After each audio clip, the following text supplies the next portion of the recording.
sempre devemos buscar o agente etiológico tanto quanto possível em tratamento de doenças infecciosas, o indivíduo que tenha algum, para a gente tentar acertar em cima o tipo de antimicrobiano, antifúngico ou antiviral que devemos utilizar.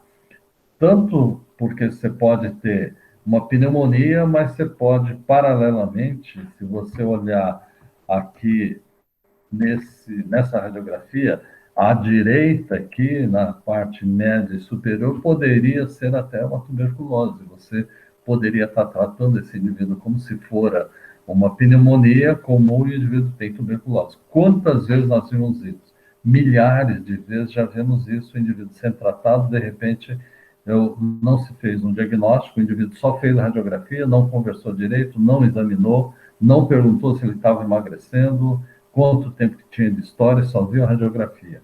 Quer dizer, botou o carro na frente dos bois, que está completamente errado. Então, a clínica é absolutamente fundamental, a clínica é absolutamente soberana e nós nos batemos muito nisso, tá?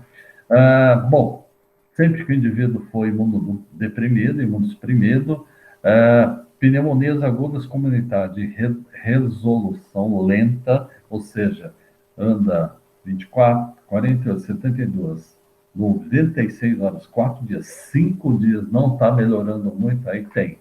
Então, você tem que buscar alguma coisa. Ou está havendo algum tipo de falha terapêutica com resistência, ou você tem que internar o indivíduo, ou aquele que está internado tem uma evolução desfavorável, uma piora da situação clínica, ou indivíduos intubados que têm ventilação mecânica, sempre buscar os agentes etiológicos para adequar precisamente, mais precisamente possível, a terapêutica, né? Gravidade depende muito do local de tratamento, se o indivíduo está no domicílio, internado em terapia intensiva, e isso auxilia na indicação perfeita do uso de antimicrobianos ou antivirais ou antifúngicos. Tá? Bom, dos antibióticos que nós, nas pneumonias agudas comunitárias, são os mais comuns que vocês verão no dia a dia, entre vocês, amigos, parentes, conhecidos, etc., o que você tem é o Streptococcus pneumoniae, o pneumococo. E a melhor droga a ser utilizada é a amoxicilina. Não precisa ser amoxicilina com clavulanato, que aumenta a potência da amoxicilina, e até imaginando que o Streptococcus pneumoniae poderia ser resistente. Não há necessidade, tem resistência, tem, mas é muito eficaz a amoxicilina, porque é uma droga, em primeiro lugar, ela é uma penicilina semissintética, e ela é derivada da penicilina mãe, e ela, em sendo utilizada por via oral ou endovenosa, mas principalmente na aguda, domiciliar, você pode utilizar a amoxicilina com tranquilidade sem o clavulanato. Cefalosporinas de primeira geração podem ser utilizadas também, até como, por exemplo, a cefalexina, sempre a cefalexina é muito dedicada ao tratamento dos cocos gram-positivos. Cefalosporinas de terceira geração devem ser utilizadas para bacilos gram-negativos, preferencialmente. Já as quinolonas fluoradas, ciprofloxacina, enfim, todos os derivados das quinolonas, elas têm um problema, que elas são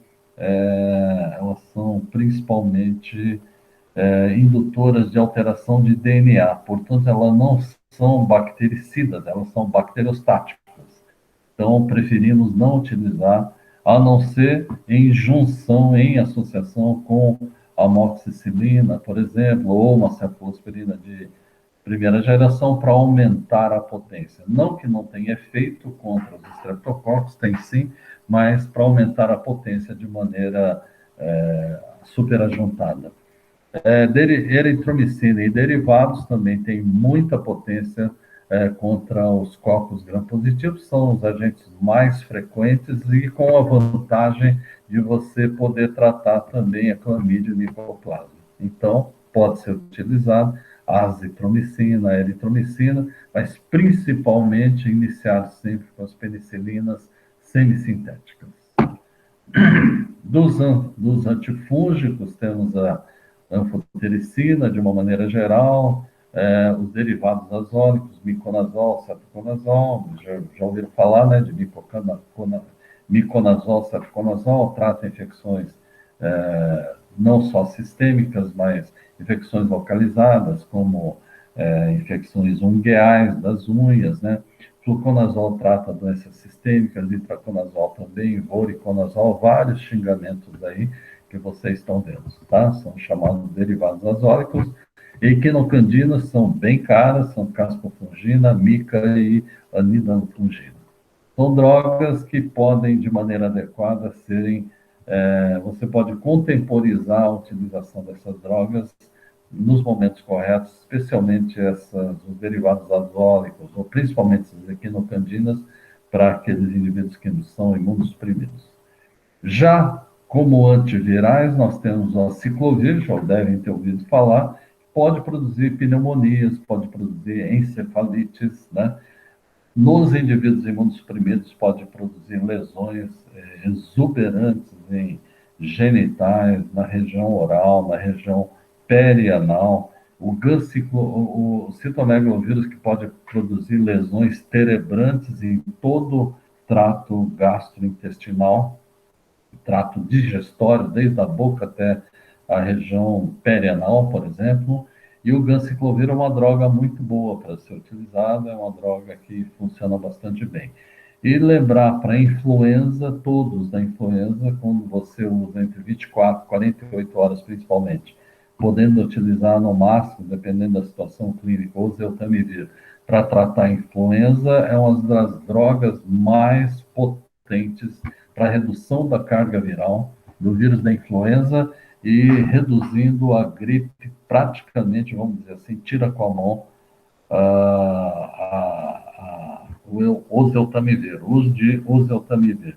É uma droga bem cara, uma caixinha custa 250, um pouco mais reais aí, isso com desconto.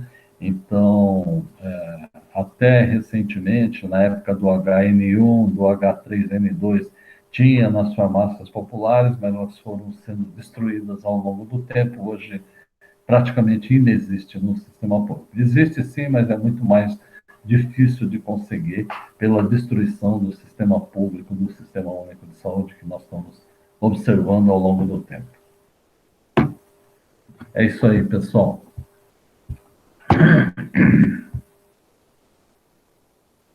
Estou aqui à vontade para conversar com vocês. Caso tenham alguma pergunta, se quiserem fazer, façam direto abrindo o microfone ou mesmo aqui pelo chat, tanto faz, tá? Ou comentários, ou se quiserem discutir algum caso, alguma situação, fiquem à vontade, por favor, tá? Estou aqui o tempo que vocês precisarem. Opa, professor, boa noite. Oba, fala, Vanderlei. Você é do primeiro, Ô, segundo? eu sou de segundo ano, junto com o Igor e com o Henrique aqui, e mais um Opa, pessoal. maravilha. Diga lá. Ô, professor, eu queria saber se pneumonia causada por estafilococcus É. ocorre muita evolução para artrite ou osteomielite. Olha, não é o mais comum, né? E as pneumonias por Staphylococcus aureus, elas têm se reduzido ao longo do tempo, acomete muito mais crianças e crianças imunossuprimidas por um déficit alimentar, por deficiência nutricional, né?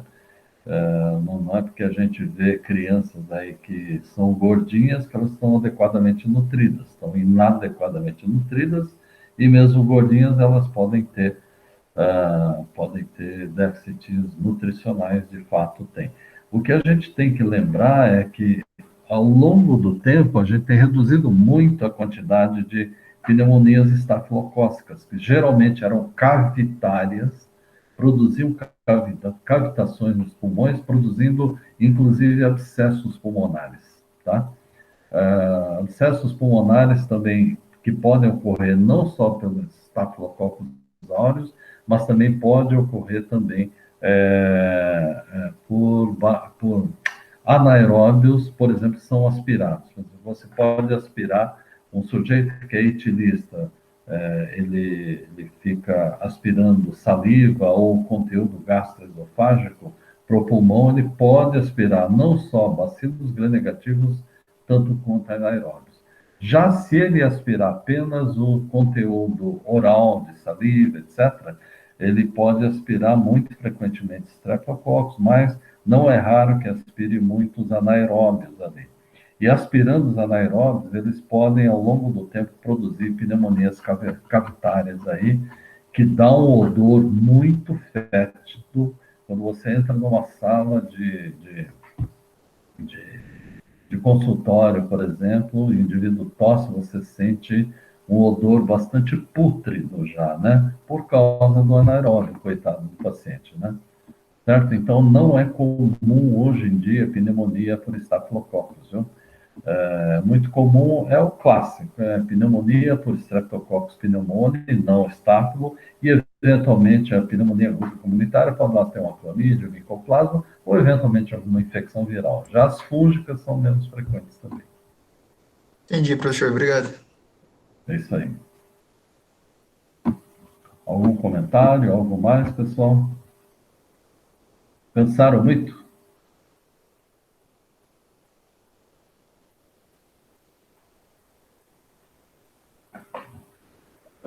Eu queria ter uma dúvida, assim, Diga. tipo, nas pneumonias mais causadas pela Covid e tal, tem algum aspecto diferente da pneumonia causada por outros? Tem. Pneumonia causada pelo SARS-CoV-2, que é o coronavírus, o novo coronavírus, que é denominado SARS-CoV-2. Tem o SARS, tem o MERS, que também produzem quadros mortais também, né? Mas esse SARS-CoV-2, que é o agente etiológico produtor da Covid-19, produz pneumonias com comprometimentos pulmonares severos, não só comprometendo os alvéolos, mas comprometendo todo o tecido intersticial também, e induz frequentemente a trombose pulmonar, de vasos pulmonares. Isso é um dos fatores que concorrem aí para uma piora da insuficiência respiratória, para a dificuldade respiratória, e muitas vezes o indivíduo tem que ser levado à intubação para a finalidade de uma ventilação adequada, para dar tempo do corpo se recuperar, já que não há um tratamento específico. E o único tratamento específico até hoje que existe, que tem clareza, é tanto o suporte, né, suporte ventilatório, oxigenação, hidratação, enfim, o controle pressórico, enfim, de todos os dados de minerais, de eficiência ventilatória, ventilação mecânica, etc.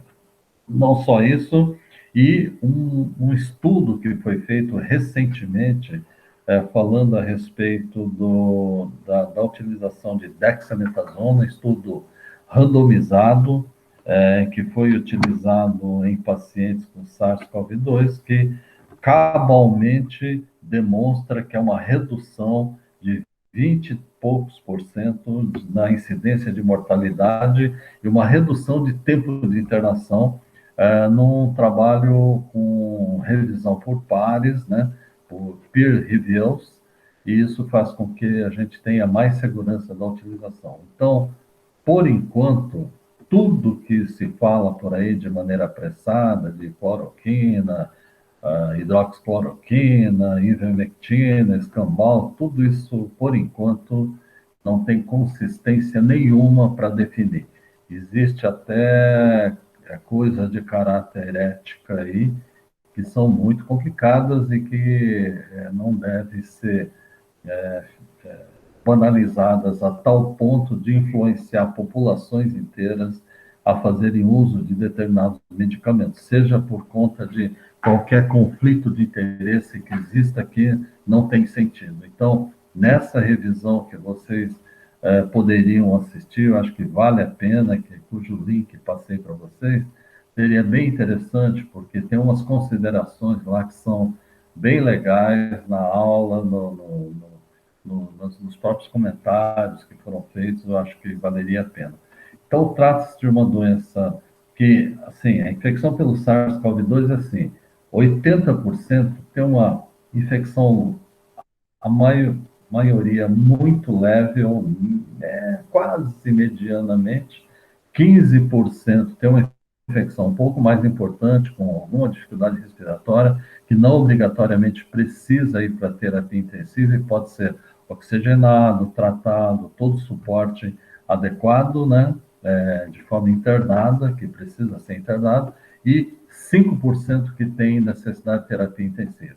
No dia de hoje, nós temos aí uma expectativa de que no Brasil a gente tenha, nos dados compilados dos serviços, não do Ministério, que o Ministério da Saúde atualmente não existe no país, mas nos dados compilados de todos os estados, há oficialmente de pacientes cujos exames foram realizados, há cerca de pouco mais de 1.100.000, 1.200.000 casos, com uma quantidade muito grande de óbitos aqui no nosso país, né?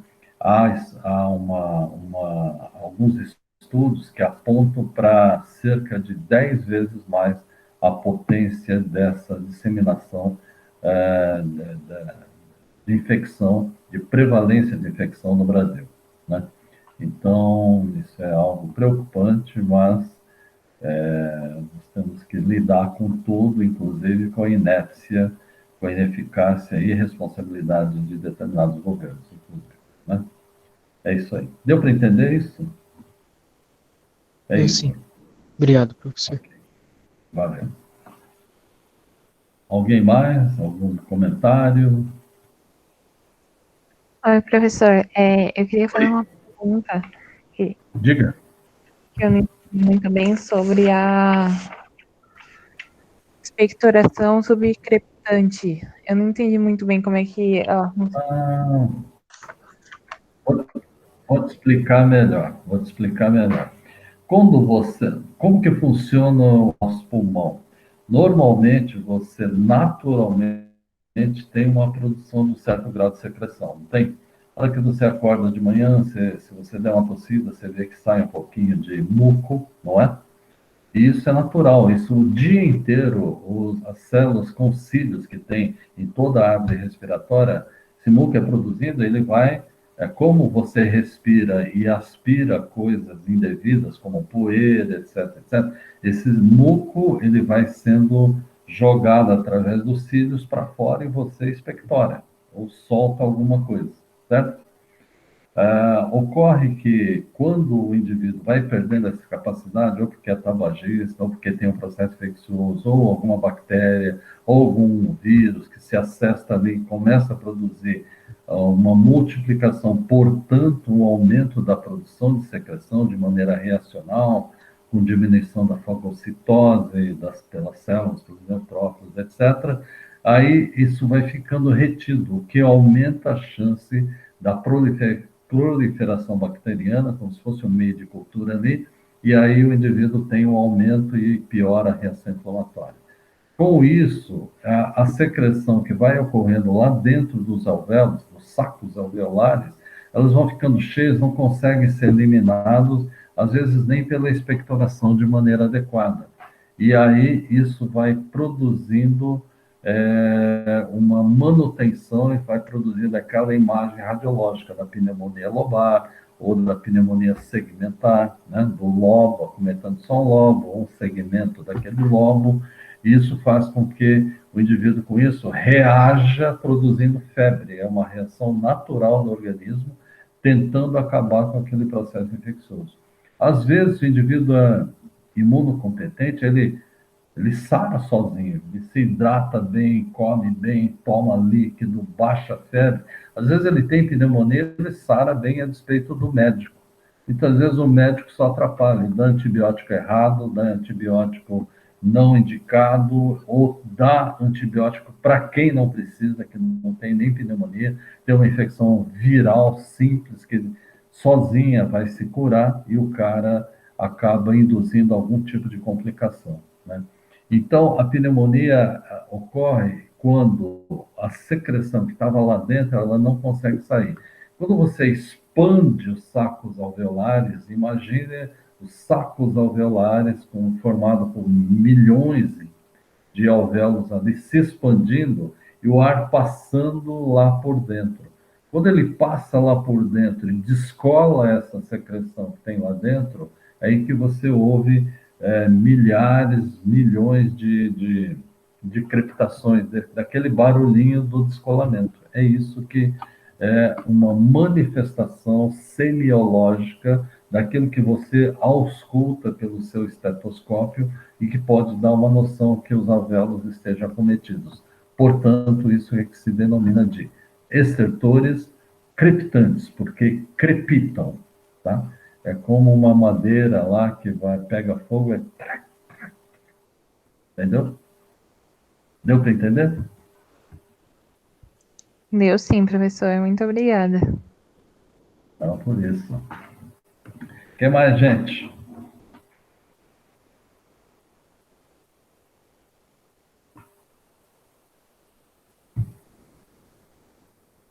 Alguém tem mais alguma dúvida, galera?